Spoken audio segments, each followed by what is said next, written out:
eat popcorn, drink Coca-Cola. Soon after the Korean War and just before the release of the film Manchurian Candidate, an advertising expert named James Vickery undertook a secret experiment in a movie theater in Fort Lee, New Jersey. He placed a device by the movie projector that every 5 seconds or so during the movie, it caused the words "eat popcorn and drink Coca-Cola" to flash across the screen. The words appeared for only 0.003 of a second each time, too briefly for people in the audience to consciously notice them, but perhaps long enough that the words would still have an impact on their nervous system unconsciously. By the end of 6 weeks after nearly 30% have seen the film, we can claim that Coke sales rose by 18% and popcorn sales shot up by almost also. Okay, so this is violent advertisement. When the findings was reported in newspaper, readers were left with a sense of foreboding. People feel violated. In the end, the record won the case. Between the two of them, Ray and Jane had a history of drug use, shoplifting, and even violence. The judge concluded that evidence regarding the power of subliminal message to influence human behavior, especially voices of that magnitude, was insufficient to rule in favor of boys' families. What's more, it didn't help their case that one of their expert witnesses was a man called Wilson Key, who published a number of books on how subliminal sexual messages pervaded all products and forms of communication. He cited samples of advertisement for gin with the word sex in the ice cubes, Ritter crackers with the word sex baked into them, and a restaurant ad showing a plate of food that can blend with was a subliminal image demonstrating a group of men engaged in a sexual act with a donkey. Oh. You have seen sex embedded in Lincoln's beard. Yes. You believe that to be done purposely by U.S. government, the Mint, the Department of the Mint? Yes. The same is done in Canada? Yes. Yes, always yes. It turns out Victory's popcorn experiment wasn't real either. It was never published in a scientific journal, nor could it be produced by other researchers. It is in one attempt replication. The Canadian Broadcasting Corporation subliminally flashed the message "phone now" more than times during a popular night television show. However, not a single call came in. Later, the station asked its reviewers to guess the message that was hidden in the broadcast. Nearly 500 letters were received, but none of them contained the correct answer. Nearly 50% of the respondents claimed that they became hungry or thirsty while watching the program. Evidently, it was thought that the hidden message was another food-related one, like the popcorn Coca-Cola experiment that the audience members have already heard so much about. It was even discovered that the theater supposedly used for experiment was too small to accommodate the audience that Vickery exclaimed it did. And the theater manager had never heard of the study. The experiment was a hoax. Experiment was a hoax. Wow, I was hoaxed. Nevertheless, the concept of subliminal message is still out there. Subliminal message. It is subliminal message, not what I said, a violent advertisement. And it presented a question that has some consequences for our discussion. How real is subliminal message? How does it influence us, and how far does that influence extend it? I think when you are a baby, when you are your mom's habit would be subliminal message to you. Even though that your mom only feed you, but you will accept her other habits. Invisible faces, though its influence has been greatly exaggerated by another subliminal message is real and neuroscience have been invisible, so they are invisible forces. Now consider the way body language affects us. Someone stands an inch closer to you than usual. You really notice, but later you wonder, was she flirting with you? Yes. On another way, a new client's handshake is a bit too shy, just ever so slightly. When he leaves your office, he leaves you with a better vibe. He seemed a little arrogant, but you can't seem to put your finger on it.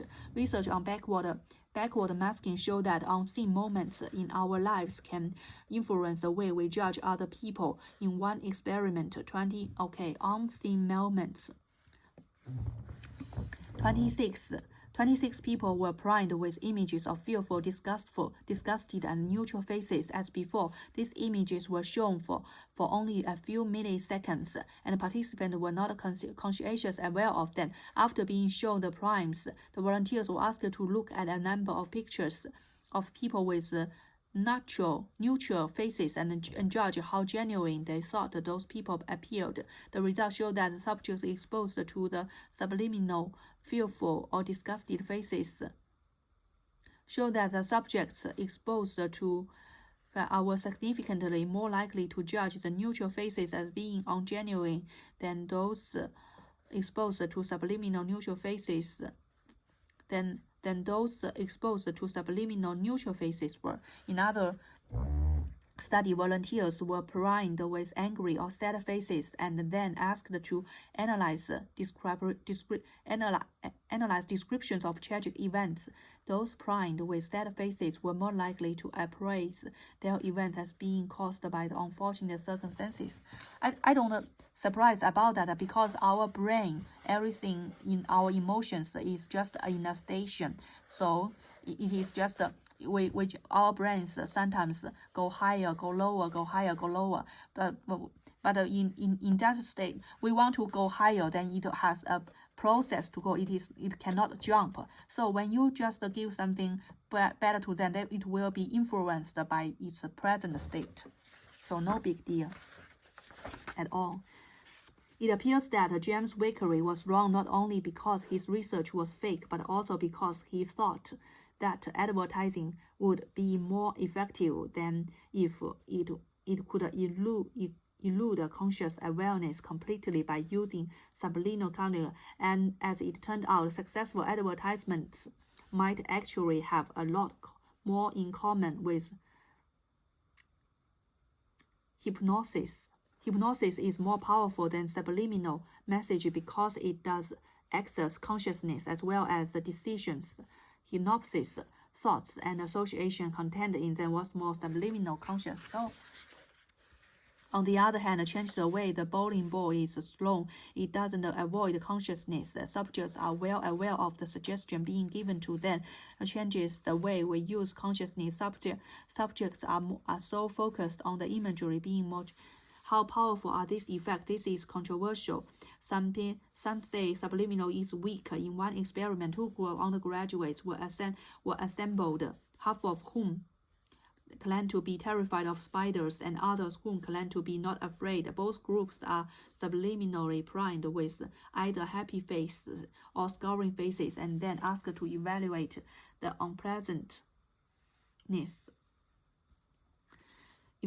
unpleasantness of the pictures of the spider. In a non-fearful, there was an effect. Priming with happy faces made the spider pictures seem more tolerable. Priming with happy faces, spider faces more tolerable, while scowling faces made them more abhorrent.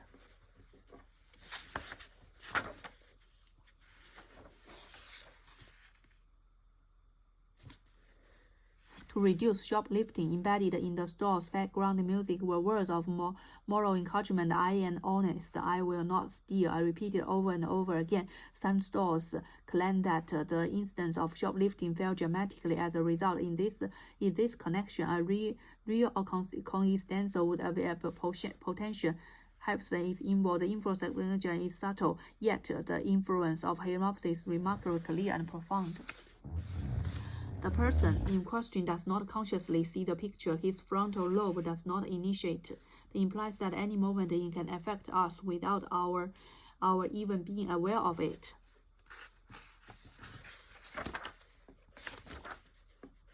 Brand name in the brain. There are many different styles of advertising.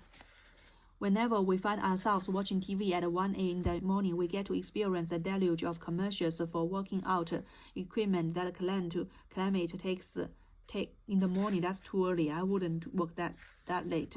Unfortunately, before picture to super tanned after picture, tired and slumped on the couch with potato chip clump little, and this might be the only moment in the day at which we might think it should order one of these, even though the ad makes outrageous claims for the contraption's effectiveness. We are tired. We so more suggestible and are feeling lazy and out of shape. Okay. Activity is in the medical prefrontal has also been implicated as a cause of the phenomenon known as the Pepsi paradox. What is Pepsi paradox? Research shows that in blind taste test, people reliably prefer the taste of Pepsi over Coke. Yet, research that in the blind taste test, people reliably prefer. Yet, Coca-Cola sells nearly twice as well as Pepsi and has outsold constantly for in a neurological phenomenon. Two groups were asked to take a blind test of Pepsi. One comprised the people with damage to their mental, while the other group contained the physical health control. When given the blind taste test, both groups showed a tendency to prefer Pepsi over Coke, the same finding seen in the general population. Next, the experiment brought out 2 new cups of Coke and Pepsi, but this time with the cups labeled. Both groups did the test again, this time knowing which one was Pepsi and which was Coke. The response of the control group revealed that their preference had been dramatically shifted from Pepsi to Coke. Apparently, seeing the brand name had a significant impact on their declared preference, thereby infiltrating paradoxy. Okay. No matter how good the taste of Pepsi might be, it just can't compete with Coca-Cola's brand name. Medical compromised. Unless the medical prefrontal cortex is compromised. Okay. That's cruel. You will never win. When the brain makes excuses,